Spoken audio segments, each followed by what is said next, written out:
کہ پاکستان کا پہلا civilian chief martial law administrator کون تھا. یہ یاد رکھیے گا کہ ابھی تک پاکستان میں صرف ایک ہی civilian chief martial law administrator آیا ہے. The first and the last one till now was Zulfiqar Ali Bhutto. اب بھٹو نے گورنمنٹ میں آنے کے بعد جو اپنی پہلی سپیچ کی تھی, اس سپیچ کا ایک پارٹ آپ کی بکس میں فرسٹ پیراگراف کے اندر ہی کوٹیشن کی فارم کے اندر دیا ہوا ہے, جو کہ آپ کو سامنے اپنی اسکرین کے اوپر بھی نظر آ رہا ہے. He said that the country is facing a serious crisis. I have taken over at a time when the history of Pakistan has reached its turning point. I have to build a new and progressive Pakistan which Quaid-e-Azam dreamt.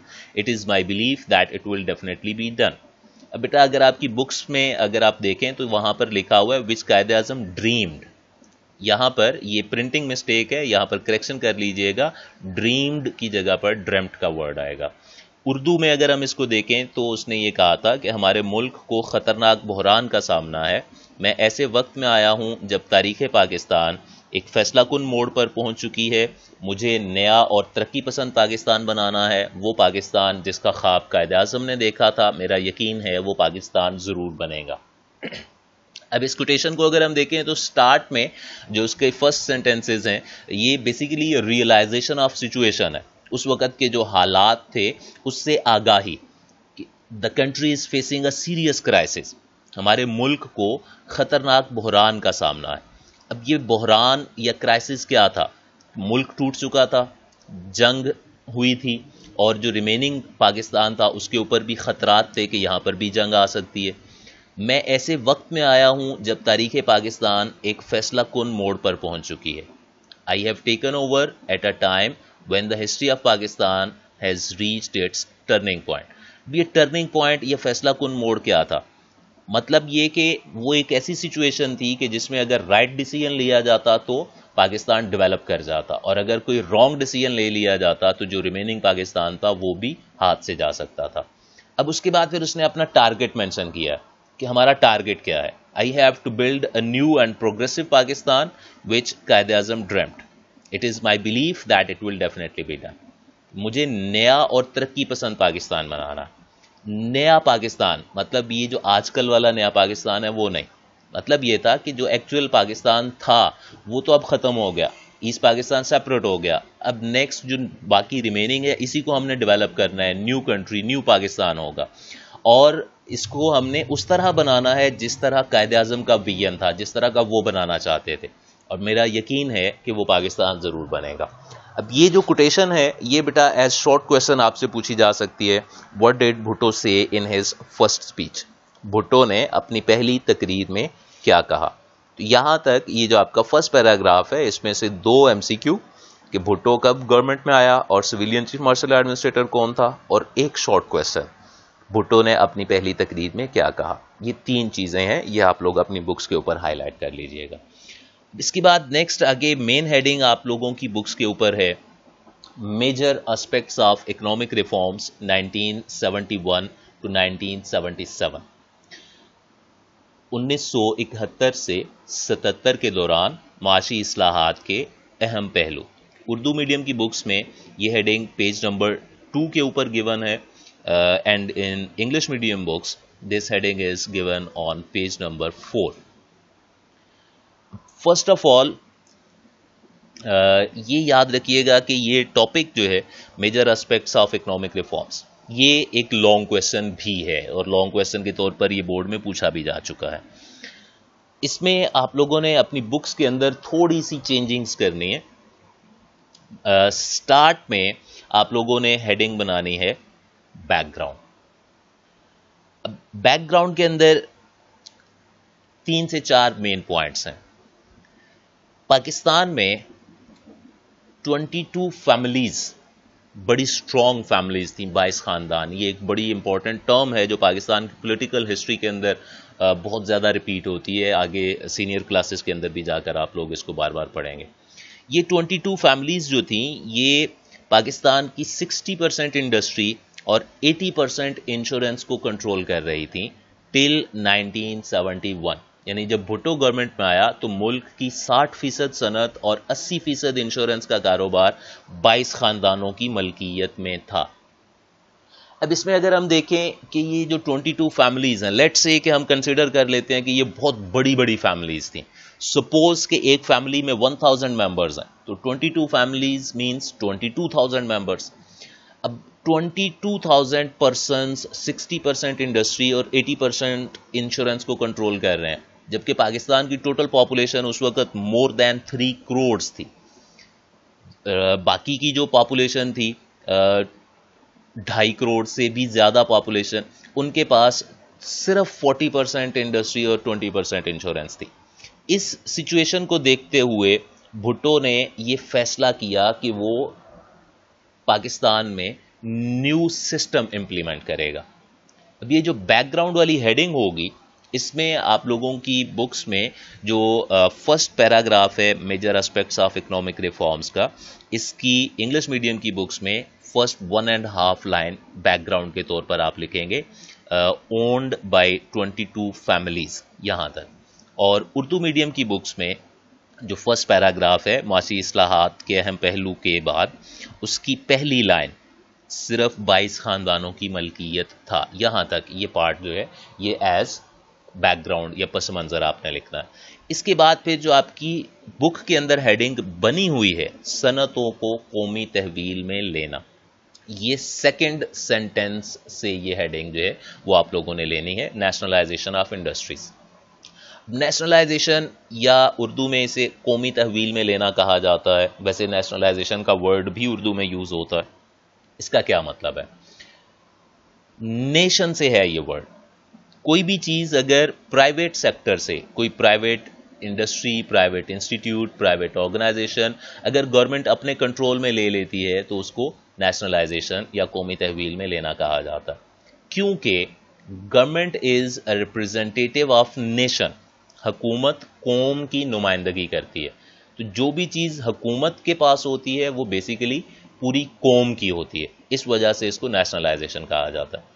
اب nationalisation of industries میں بھٹو نے سب سے پہلے یہ کیا کہ اس نے جو 22 فیملیز تھیں ان کے پاسپورٹس کنفسکیٹ کر لیے، پاسپورٹس ضبط کر لیے آن 22 دسمبر 1971، یہ سوچتے ہوئے کہ انڈسٹریز کو نیشنلائز کرنے کی وجہ سے کہیں یہ لوگ اپنا سارا سرمایہ لے کر ملک سے باہر نہ چلے جائیں. تو سب سے پہلے ان کے پاسپورٹس کنفسکیٹ کیے گئے آن 22 دسمبر 1971. امپورٹنٹ ایم سی کیو ہے، مارک کر لیجئے، ڈیٹ ایم سی کیو کے طور پر پوچھی جاتی ہے. ڈفرینٹ 19 کمپنیز کو جو انڈسٹریل لائسنسز ایشو کیے گئے تھے جن کی ورتھ 100 ملین تھی، 10 کروڑ روپے کی مالیت کے صنعتی لائسنس 19 کمپنیوں کو جاری کیے گئے تھے. وہ لائسنس اس نے منسوخ کر دیے تھے. اب انڈسٹریل لائسنس بنیادی طور پر ایک اجازت نامہ ہوتا ہے جو کوئی بھی صنعت لگانے کے لیے حکومت سے اجازت نامہ لیا جاتا ہے. وہ جو 22 فیملیز تھیں انہوں نے اپنے ہولڈ کو، اپنے اثر و رسوخ کو استعمال کرتے ہوئے انلیگلی بہت سے لائسنسز ایشو کروائے ہوئے تھے، وہ لائسنسز اس نے کینسل آؤٹ کر دیے. اس کے بعد پھر اس نے ایک آرڈیننس ایشو کیا تھا 2 جنوری 1972 کو، اور اس آرڈیننس کے انڈر 10 بڑی صنعتیں قومی تحویل میں لے لی گئی تھیں. یہ پوائنٹ بھی ایم سی کیو کے طور پر پوچھا جاتا ہے. 2 طرح سے ایم سی کیو آپ سے پوچھا جا سکتا ہے. ایک تو اس کی سٹیٹمنٹ اس طرح سے ہو سکتی ہے 10 میجر انڈسٹریز ور نیشنلائزڈ آن، تو اس میں ڈیٹ آنسر میں آئے گی 2 جنوری 1972. یہ ریورس سٹیٹمنٹ بھی ہو سکتی ہے کہ 2 جنوری 1972 کو کتنی صنعتیں قومی تحویل میں لی گئیں، تو اس کا آنسر ہوگا 10 انڈسٹریز یا 10 صنعتیں. اس کو بھی as an M C Q mark کر لیجئے گا. اس کے بعد نیکسٹ آپ کی بکس میں 10 میجر انڈسٹریز کے نیمز مینشن کیے ہوئے ہیں کہ یہ کون کون سی انڈسٹریز تھیں. اردو میڈیم کی بکس میں اگر آپ دیکھیں پیج نمبر 2 کے اینڈ سے یہ سٹارٹ ہو رہے ہیں، انگلش میڈیم کی بکس میں پیج نمبر 4 کے اینڈ سے سٹارٹ ہو رہے ہیں، اور سامنے آپ کو اپنی سکرینز کے اوپر بھی نظر آ رہے ہوں گے. First one was automobile industry, اس کے بعد پھر تھی بھاری اور بنیادی کیمیکل کی صنعت، کنزیومر گڈز انڈسٹری، فولاد سازی اور لوہے کی صنعت، heavy equipment industry, petro chemicals کی صنعت، سیمنٹ انڈسٹری، مفاد عامہ کی سروسز کے تحت آنے والی صنعت، ٹریکٹر انڈسٹری اور بھاری سامان برائے بجلی کی صنعت.